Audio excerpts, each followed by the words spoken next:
Hello, everybody. We're going to wait for Jennifer.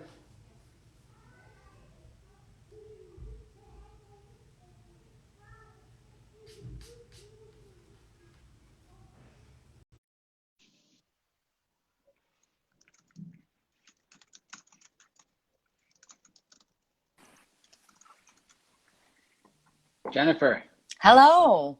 how are you? I'm great. How are you? I'm good. Happy Friday. Happy Friday. Is it raining where you are? It is. The sun's trying to come out, but I think it's a fake. we had uh, we had some great weather this week, so there's not much to complain about. That's right. Um, It is still March, right? yeah, I think we probably got another snowfall coming at some point before we're gonna settle in with the nice weather. I think so too, unfortunately. Well, thank you so much for joining me and Thank us. thank you so much for having me. Yeah, I'm excited. I think this is going to be an interesting discussion. It For is sure. certainly not a topic that I know a lot about. That's Something okay. I've over the last few years learned a lot more about. But I think this is something, as you probably know better than me, people don't talk about. Never. It's a No. very taboo subject. And so this is the perfect kind of subject to bring to our collective audiences, and one that I'm really excited for. So Me too. maybe I will turn it to you and let you introduce yourself, so that everyone knows the kind of work you do, the kind of work you've been doing, and why you are uniquely positioned to talk to everyone about this subject. Yeah, sure. So, my name's Jennifer. I am a licensed funeral director. I was licensed in 2008 and have been in the business a little bit longer than that. Currently, I am working with Irene Cremations as their managing funeral director, and we are a new tech-based funeral company that offer direct cremation services. Wonderful. Yeah. And for anyone who's not familiar with Irene, you should go and take a look. Um, so many wonderful resources. Just lots of unbelievable information available on the website, just to start sort of the process of education and learning and understanding what's out there, and in a way that's really approachable. So Yeah, uh, take some of the scary out of it. a little bit. Um, so let's start. I know that we are going to be speaking a lot about green burials and eco-friendly, but maybe before we jump into that part of the discussion, we can just start with sort of what are the sort of the most common options that are out there right now for people when it comes to funeral and burial. Yeah, so the first question, or I guess the first thing to think about, is whether you would like to be buried or cremated. Um, that's kind of the first question you need to ask when somebody passes away. Um, there's pros and cons to both, like there's pros and cons to everything in life, right? Um, so with a traditional burial, that would be either at a cemetery, in a traditional burial space in the ground, um, or there's mausoleum options where people are placed in their caskets in a building, so that they rest inside. Cremation has similar options. A lot of people say they want to be cremated, but sometimes they don't think about what happens to the cremated remains after. Um, so again, they can be placed at a traditional cemetery. They have options in ground, above ground, inside.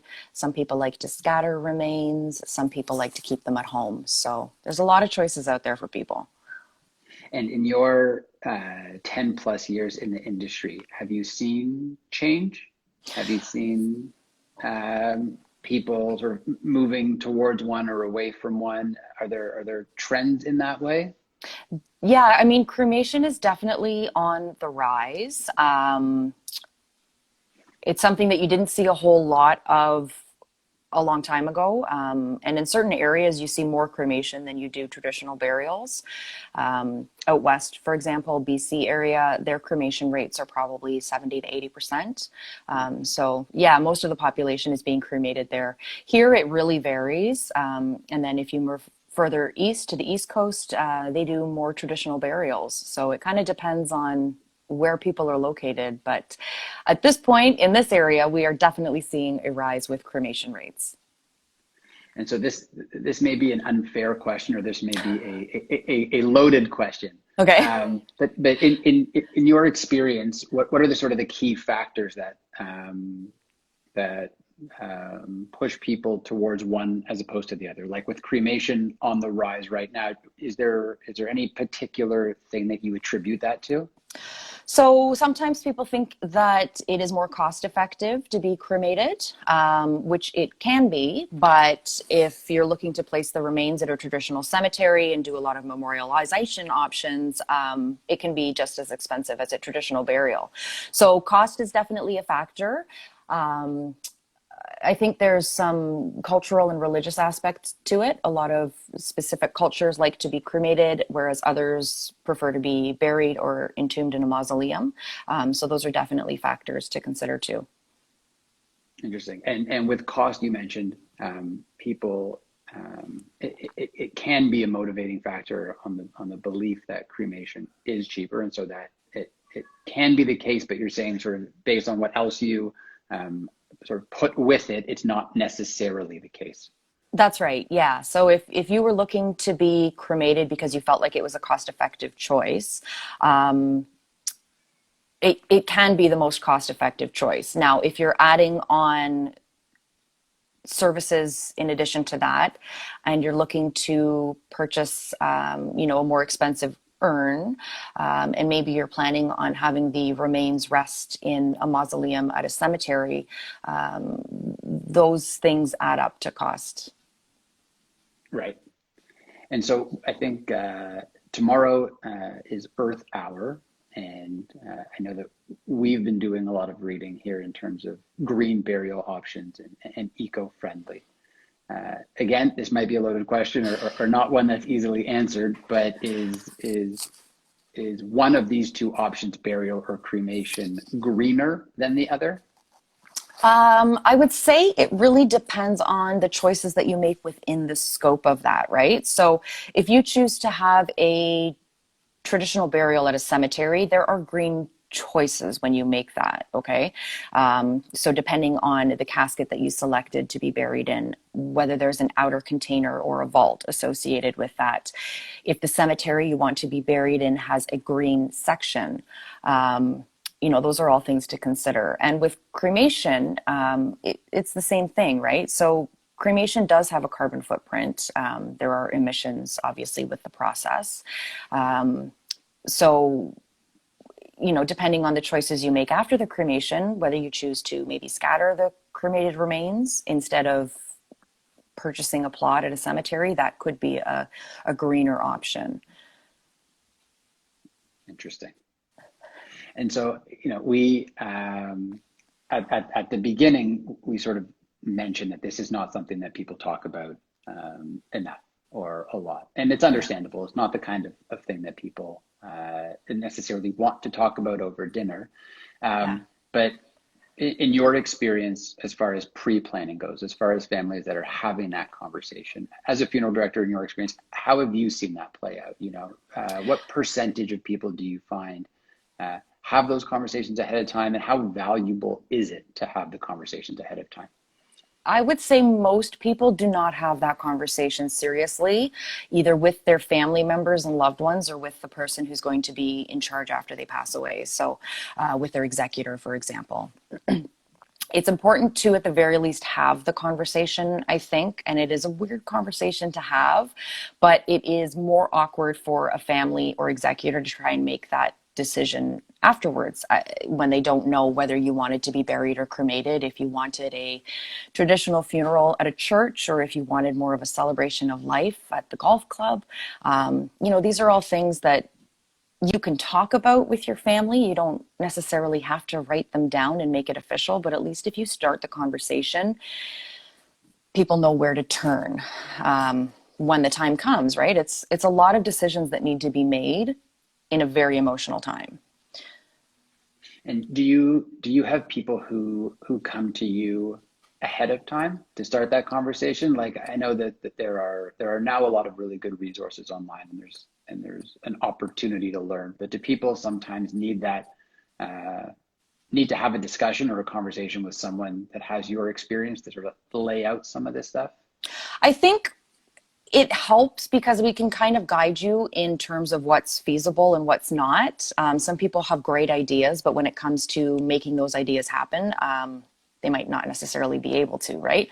So going to your local provider and having that conversation, putting things down in writing, I mean, there's an option to pay for everything ahead of time too, which sort of alleviates the financial burden on everyone when the death occurs as well. Right. So let's move back just for a moment back to the green burial discussion.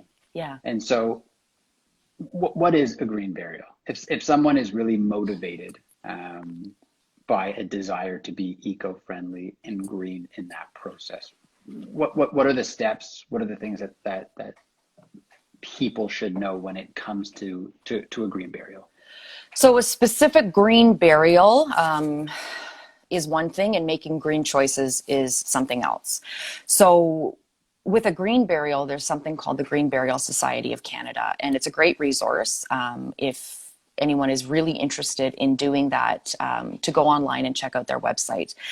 They kind of have 5 guidelines when it comes to that.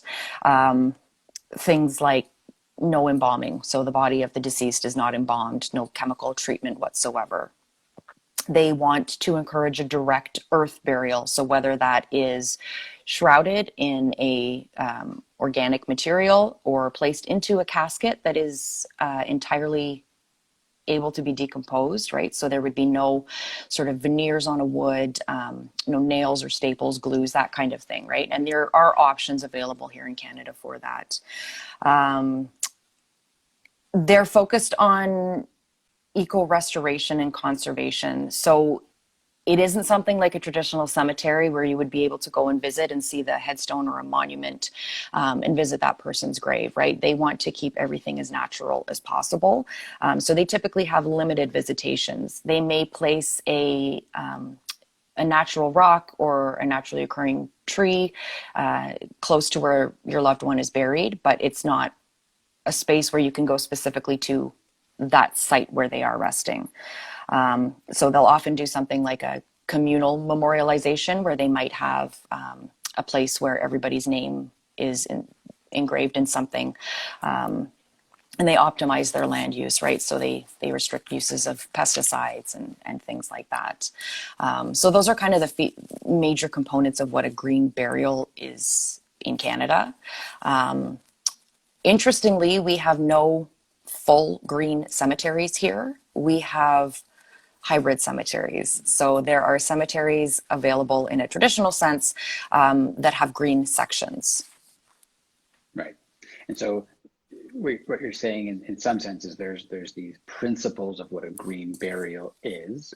Yes. And someone could certainly choose to follow all of them, or you don't have to, right? If you didn't want it to be, if there were a few of them that spoke more to you, or those were choices that you wanted to make, there's still an opportunity to be more green or more eco-friendly. And it's not like a 5 or 0. No. I think there's options that people can make, right? If people want to have a visitation, perhaps it's, and they're not keen on embalming because they do want to be more green. Maybe it's an opportunity to have a closed casket visitation occurring, quickly after the death. Maybe they're considering what type of clothing they're going to be buried in, right? So instead of a suit that's made of polyester, maybe they're looking to be shrouded just in a natural hemp material. Maybe the casket they select is an eco-friendly casket. So there's definitely choices people can make to be more green without having to be entirely green. Right. So on this topic of green, we have some questions that came in. So I'm gonna read one, and if anyone else has any, please feel free to type them in, and and Jennifer here is happy to answer them. Yes. So the question here is, do you expect eco burials to become the norm in the next 25 years? I think eco burials will increase. I don't expect them to be the norm within 25 years. I think the industry is slow to move on things sometimes. And as much as we are trying to be a green society and a green community, I don't think everybody is quite ready to make a full green commitment yet.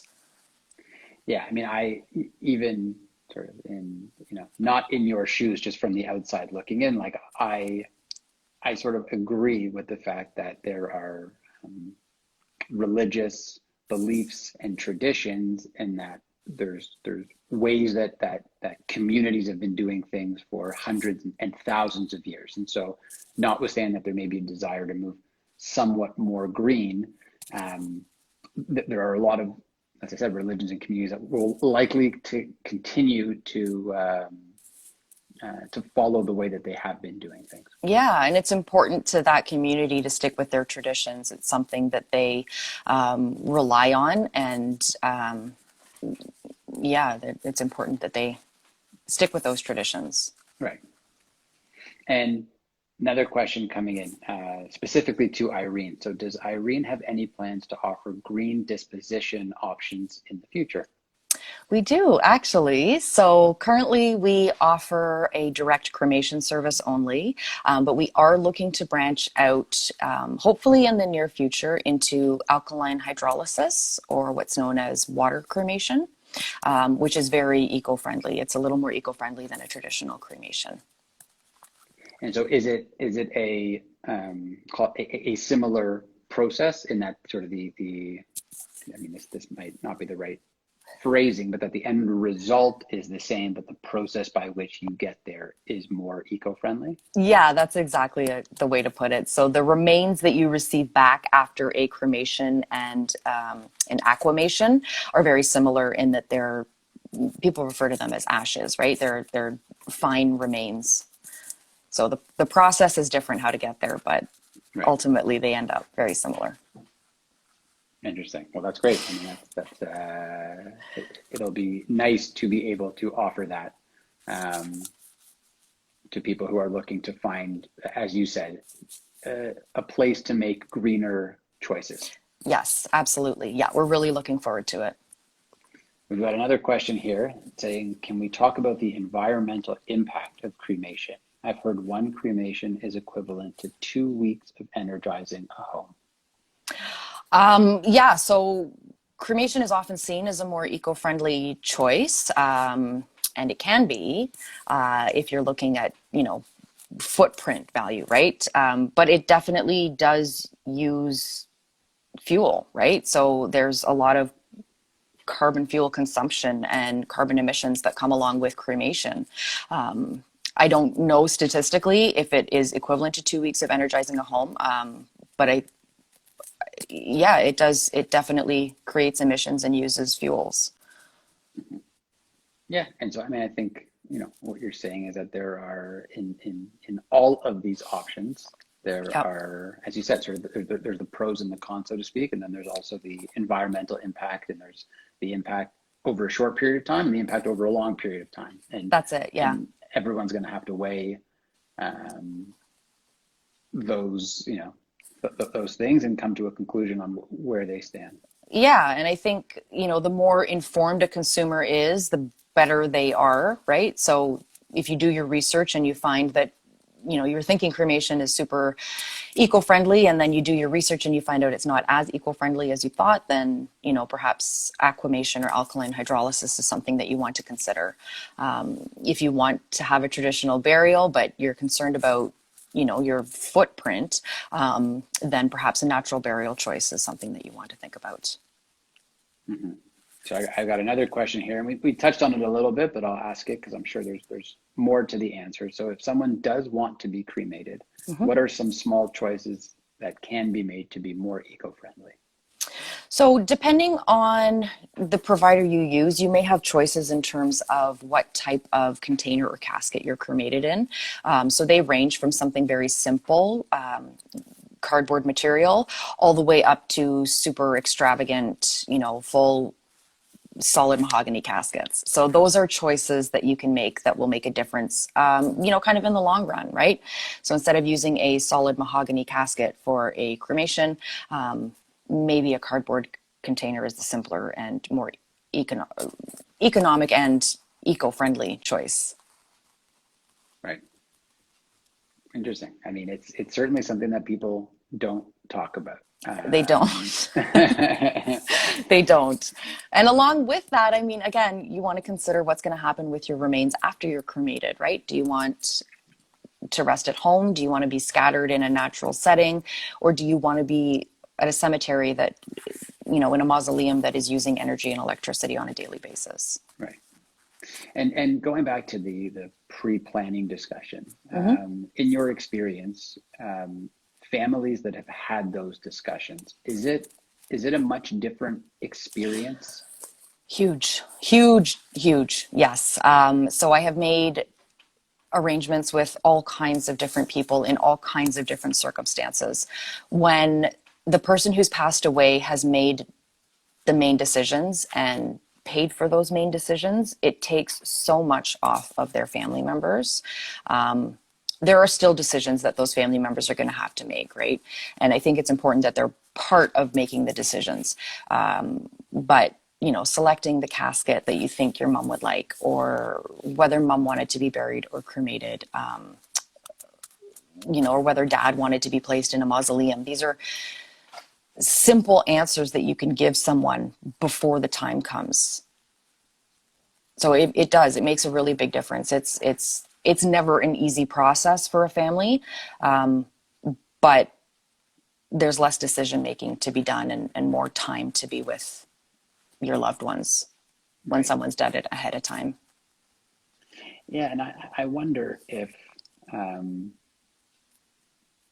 those conversations will start to happen more, and also who's starting them.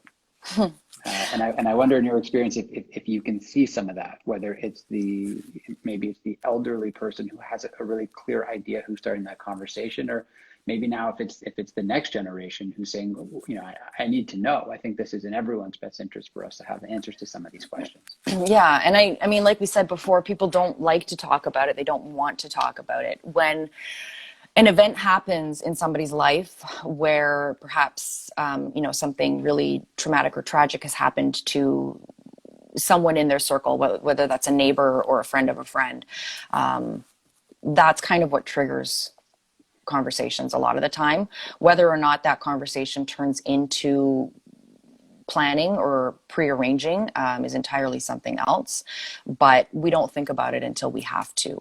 So even in my own personal experience, I've been doing this for a few years now, and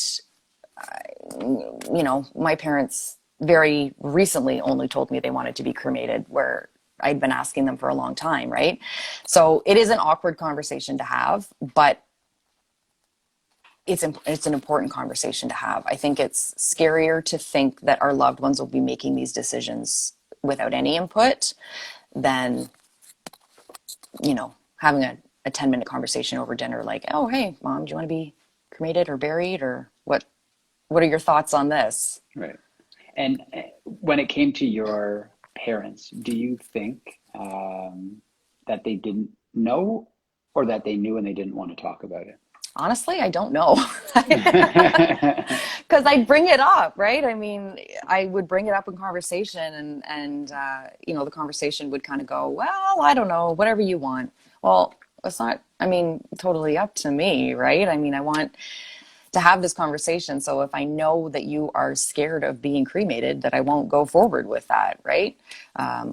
Or if it's important that we have a space to visit you when you're gone, I want to know these things.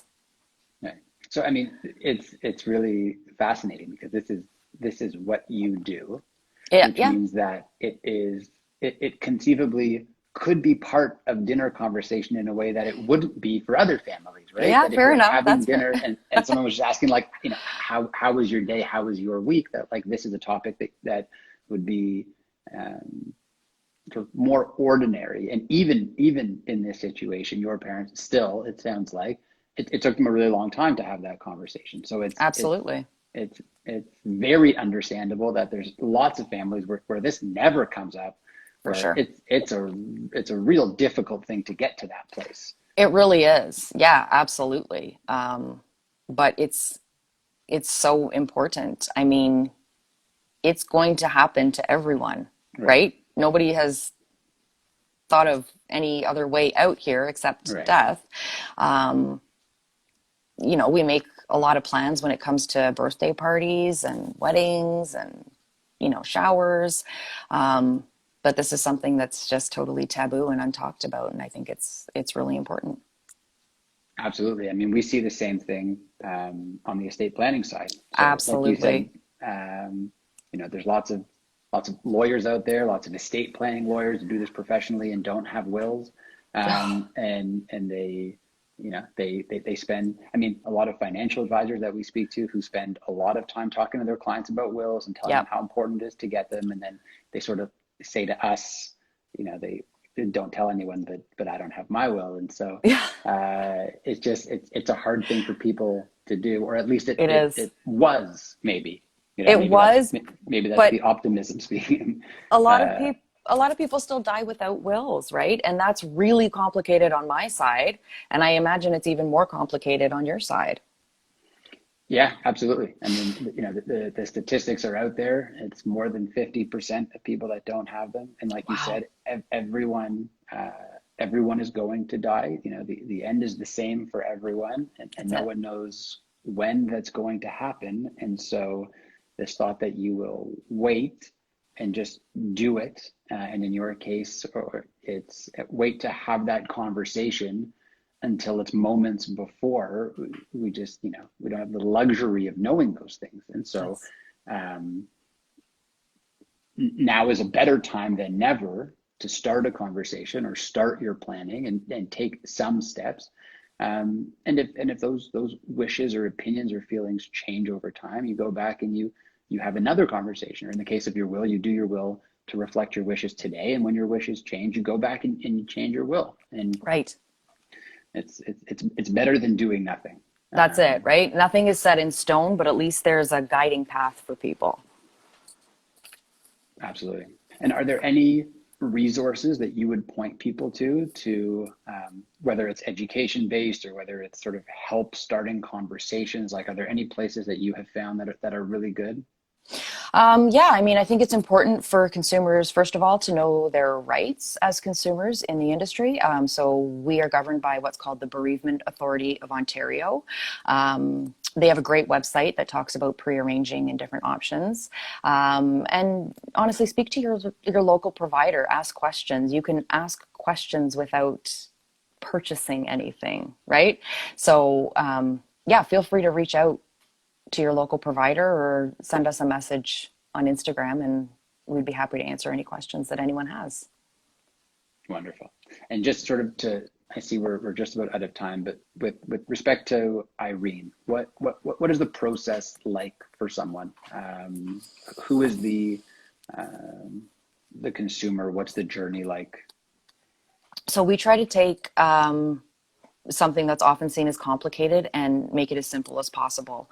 So everything that we do is done online. There's no in-person meetings needed. You don't need to come to our facility and make an appointment and sit and make an arrangement with a funeral director. Everything's done online. If you're uncomfortable online, call us because we'll do everything over the phone with you. We take all of the information that's needed. We take care of bringing your loved one from the place of death to our facilities, and we facilitate a cremation. And then we deliver the remains back to you. We provide proof of death certificates, and estate settlement assistance, and we just try to give you time to be with your family and focus on the important parts of grieving and take the tough stuff out. And one more question. My sense or my understanding is that the funeral and burial industry is a rather old one, or at least that the, you know, not meaning old people necessarily, but it's there's a lot of institutions. Yes, for sure. Absolutely. Yeah, that have been around for a long time. Yeah. And so what is people's experience with something that's more modern, that might be more closely aligned to the way that people are comfortable doing things today? Has it been, yeah, we've had some amazing feedback, incredible feedback from the families that we have been privileged to serve. You know, I keep hearing like, you've made this a lot easier on us. I appreciate that you guys are doing so much for us. There's no pressure for selling anything additional because we offer one package, right? So we just try to make it as simple as possible for people and provide as much support for people going through something. Wonderful. Well, that all sounds great. So I have a question for you.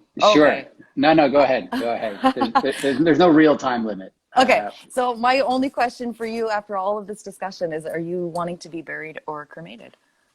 Wow, you're going right with the big one.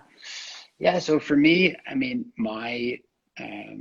I'm Jewish, and my experience in that all of the funerals that I've been to of family members and call it community members, really, I would say have all been traditional Jewish burials. And so in my view today, which could change, it would be to be buried. You know, it's interesting to learn a little bit more about the green choices and eco-friendly options. And I know that, you know, the way that things are done here in Canada is different than the way that things are done in other countries, which means that there are different Jewish traditions across the country and across the world, of how burial looks different. And so my exposure right now and what I've seen is where, I mean, I think this happens in a lot of areas of life, where what you've grown up with and what you've seen is to some extent what you might expect that you will do. And that's true to my experience in this, which is sort of this belief and expectation that I will do what I've seen. But this is opening my eyes, at least to doing some more research and asking some more questions, and getting to a place where it's not just that I'm going to do what I've seen, it's that I now understand a little bit more behind it, and I understand sort of how I feel about that. That's great. You've already started your own conversation. There you go. I have. I mean, you started it for me, which is great. So, good. Thank you very much. This was Thank wonderful. you. For anyone that's watching, as Jennifer said, there are a lot of really great resources out there. The Bereavement Authority of Ontario, that's the one that you mentioned. So they've got a great website. You can check that out. As I said, Irene has a lot of great resources, a lot of great information.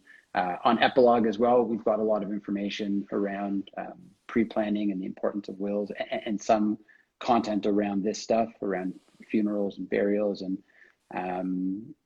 I encourage everyone to just read and start the education process, and then start the conversation somewhere. Yeah, that's great. So thanks again, Jennifer. Thank you. It. Enjoy the rest of your day. Yeah, you too. Wonderful. Thanks. Bye. Bye.